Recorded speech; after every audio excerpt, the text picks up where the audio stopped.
ஒரு உண்மை நிச்சயமானது. அது உண்மை என்னவென்றால் பாடு வரும், பாடு வரும், துன்பம் வரும். It will never be a rosy road. கர்த்தருக்கு ஸ்தோத்திரம் உண்டாவதாக. ஆமென். ஒருபோதும் சொகுசு பாதையா இராது.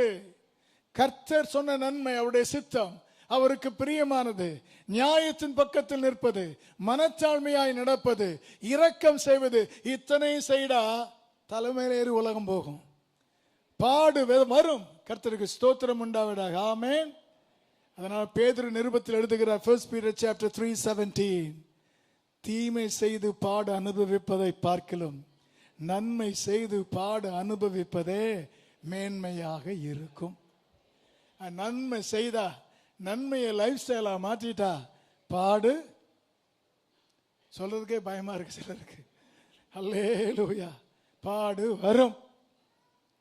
ஆமென். கர்த்தருக்கு ஸ்தோத்திரம் உண்டாவதாக. ஆமென்.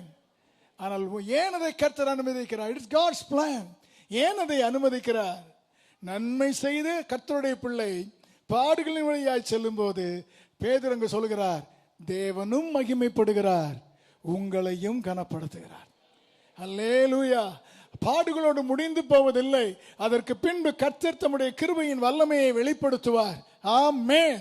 உங்கள் மேல் இருக்கிற ஆவியானவரும் மகிமைப்படுவார், வாழ்கிற கிறிஸ்துவும் மகிமைப்படுவார். அந்த பாதையில் செல்கிற கர்த்தருடைய பிள்ளையையும் கர்த்தர் மேன்மைப்படுத்தி காண்பிப்பார். கர்த்தருக்கு ஸ்தோத்திரம். கர்த்தருடைய வார்த்தையை அது விசுவாசித்தால் ஆமென் சொல்ல கேட்கிறேன்.